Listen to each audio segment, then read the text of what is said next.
The NFL is full of records that seemed absolutely untouchable, until someone came along and proved everyone wrong. Today we're diving into every touchdown record that was once thought unbreakable, the legends who held them, and the superstars who shattered what everyone believed was possible. Single-season passing touchdowns, Marino's impossible 48. Dan Marino's 1984 season was the stuff of legend. The Dolphins quarterback threw 48 touchdown passes in an era when the NFL was still primarily a running league. To put this in perspective, most quarterbacks were throwing 15 to 20 touchdowns per season. Marino nearly threw 50.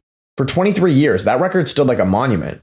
Analysts said it would never be broken because Marino set it in a different era. Before salary caps, before sophisticated defenses, before the rule changes that favored passing. The '84 Dolphins were perfectly built around Marino's arm, with Mark Clayton and Mark Duper running precise routes in Don Shula's system. Then Peyton Manning came along and proved the experts wrong. In '04, Manning threw 49 touchdown passes, breaking Marino's seemingly untouchable record, but Manning wasn't done making history. In '07, he threw 50 touchdown passes. Then, in 2013, at the age of 37, he threw 55 touchdown passes for the Denver Broncos. Manning's 2013 season was surgical precision. The Broncos averaged nearly 38 points per game, and Manning was finding the end zone through the air at a pace that seemed video game-like. He had weapons everywhere. Demaryius Thomas, Eric Decker, Wes Welker, Julius Thomas, and he used all of them to demolish a record that had stood for nearly 3 decades. Single-season receiving touchdowns, Rice's untouchable 22. Jerry Rice's 1987 season was a masterpiece. The greatest receiver in NFL history caught 22 touchdown passes, a number that seemed absolutely untouchable. Rice was playing with Joe Montana and Bill Walsh's West Coast offense, the perfect storm of talent, system, and opportunity. For 20 years, that record stood alone. Rice's 22 receiving touchdowns felt safe because it required everything to align perfectly. An elite quarterback, an elite receiver, an offense built around the passing game, and enough red zone opportunities. Most receivers were lucky to catch 10 touchdown passes in a season. Then came 2007, and Randy Moss decided to have himself a year. Playing for the undefeated New England Patriots with Tom Brady throwing him the ball, Moss caught 23 touchdown passes, breaking Rice's 2-decade-old record. The Patriots were unstoppable that year, going 16-0 in the regular season, and Moss was their primary weapon. He made it look effortless. He'd run a simple slant, Brady would put it on the money, and Moss would glide into the end zone like he was jogging through the park. The chemistry between those two was so perfect that defensive coordinators started having nightmares about covering 81. What seemed impossible for 20 years became inevitable once Moss and Brady got in sync. Most touchdown passes in a single game, the ancient record of 6. For decades, the single-game touchdown passing record was 6, shared by legends like Y.A. Tittle, George Blanda, and Joe Kapp. 6 touchdown passes in one game seemed like the absolute ceiling. After all, how many times could one quarterback really find the end zone in 60 minutes? This record felt unbreakable because of simple math. To throw 6 touchdown passes, your team needed to score at least 6 touchdowns, which meant putting up huge numbers. Most games didn't see that kind of offensive explosion, and when they did, it was usually spread across rushing and receiving touchdowns. Then came November 1st, 2013, and Peyton Manning decided to have himself a day. Playing against the Baltimore Ravens, Manning threw 7 touchdown passes, breaking a record that had stood for decades. The Broncos won 49-27, and Manning made it look like he was playing catch in his backyard. Manning's performance was surgical. He completed 27 of 42 passes for 479 yards, and every time the Broncos got near the red zone, Manning was finding someone in the end zone. Demaryius Thomas caught 2, Julius Thomas caught 2, and Manning spread the other 3 around. The craziest part? He could have had 8. Another touchdown pass was called back due to a penalty late in the game. Tight end single-season touchdowns, Ditka's 50-year fortress. In 1961, Chicago Bears tight end Mike Ditka caught 12 touchdown passes, setting a record that seemed absolutely untouchable for his position. Tight ends in that era were primarily blockers who occasionally caught passes. For one to score 12 touchdowns in a season was almost unthinkable. For 50 years, half a century, Ditka's record stood as a monument to what seemed impossible for the tight end position. The game evolved. Tight ends became more involved in passing offenses, but somehow no one could match what Ditka had accomplished in '61. Players like Kellen Winslow, Shannon Sharp, and Tony Gonzalez all had great seasons, but none reached 12 touchdowns.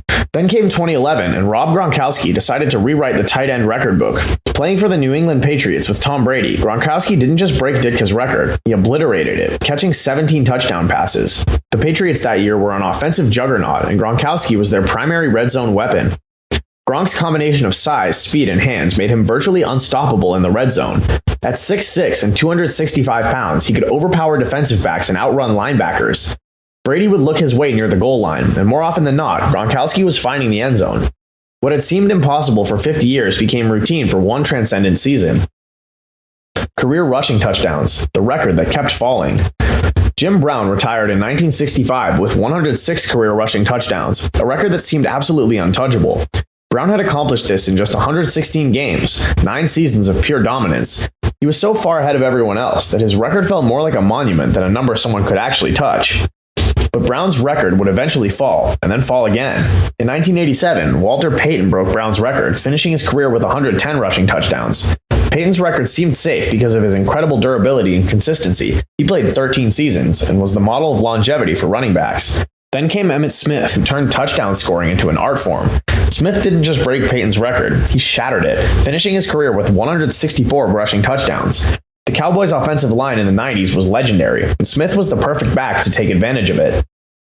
What makes this record progression so fascinating is how each player represented a different era of football. Brown was the powerful runner of the 60s, Payton was the durable workhorse of the 70s and 80s, and Smith was the finesse runner who thrived behind the best offensive line of the 90s. Each time the record fell, it seemed like it would never be broken again, until the next great runner came along. Team touchdowns in a season, the Raiders' 46-year fortress. In 1967, the Oakland Raiders scored 66 touchdowns in a single season, a record that seemed absolutely untouchable. The Raiders that year were an offensive powerhouse led by Darryl LaMonica, who threw for 30 touchdown passes. They had a balanced attack that could score from anywhere on the field, and 66 touchdowns felt like the absolute ceiling for team offensive production. For 46 years, that record stood as a testament to offensive excellence. Teams came close. The '84 Dolphins scored 64 touchdowns. The '07 Patriots scored 75, but in a 16-game season compared to the Raiders' 14. When adjusted for games played, the Raiders' record seemed truly unbreakable. Then came 2013, and the Denver Broncos decided to rewrite the record books. Led by Peyton Manning's historic 55 touchdown passes, the Broncos scored 76 touchdowns, breaking a record that had stood for nearly half a century. The Broncos that year were an offensive machine, averaging 37.9 points per game and making scoring look effortless. The Broncos didn't just break the Raiders' record, they obliterated it.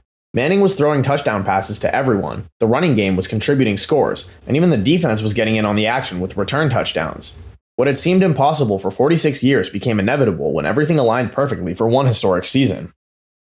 Career interception return touchdowns, Houston's defensive fortress. Ken Houston was one of the greatest safeties in NFL history, and his 9 career interception return touchdowns seemed like an untouchable record for defensive players.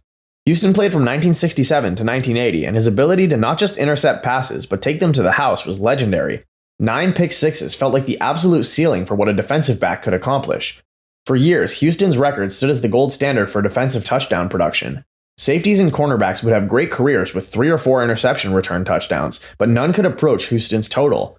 The record seemed safe because it required not just the ability to intercept passes, but the speed and vision to take them all the way to the end zone. Then came Rod Woodson, who turned interception returns into an art form. Woodson didn't just break Houston's record, he shattered it, finishing his career with 12 interception return touchdowns. Playing for multiple teams over 17 seasons, Woodson combined elite ball skills with blazing speed and incredible football intelligence. Woodson's approach was different from Houston's. Where Houston was a hard-hitting safety who could run, Woodson was a cornerback-turned safety who could cover anyone and had the speed to outrun entire offenses when he got his hands on the ball. His 12 pick sixes came against some of the best offenses in NFL history, proving that even the most sacred defensive records could fall to the right combination of talent and longevity. Why these records fell? The beauty of these unbreakable records is that they all fell for the same reason. Someone refused to accept that impossible was actually impossible. Whether it was Manning's surgical precision, Moss's effortless dominance, or Gronk's red zone excellence, these players proved that records exist to be broken. Each of these record breakers had something in common. They combined individual greatness with perfect circumstances, the right player in the right system with the right supporting cast at the right time. When all these factors aligned, what seemed impossible became inevitable. But here's what makes it even more special. Most of these players didn't just break the records, they obliterated them. Manning didn't barely beat Marino with 49. He eventually threw 55. Gronkowski didn't edge past Ditka with 13. He caught 17. When greatness meets opportunity, records don't just fall, they get demolished. These touchdown records remind us that in the NFL, impossible is just another word for hasn't happened yet. Every record that seemed untouchable eventually met a player who refused to accept limitations. From Marino to Manning, Rice to Moss, Ditka to Gronk, these legends proved that the only unbreakable records are the ones that haven't met the right player yet. So the next time you hear someone say a record will never be broken, remember these stories. Somewhere out there, there's probably a player working to prove everyone wrong. And when they do, we'll get to witness the beautiful moment when impossible becomes inevitable. If you enjoyed learning about these incredible record-breaking performances, smash that like button to help more football fans discover these amazing stories. And if you want to see more deep dives into NFL history and the players who rewrote the record books, make sure to subscribe to Extra Point Explanation. We're breaking down the moments that changed football forever, one record at a time. Thanks for watching, and remember, the best records aren't the ones that can't be broken, they're the ones that inspire the next generation to try.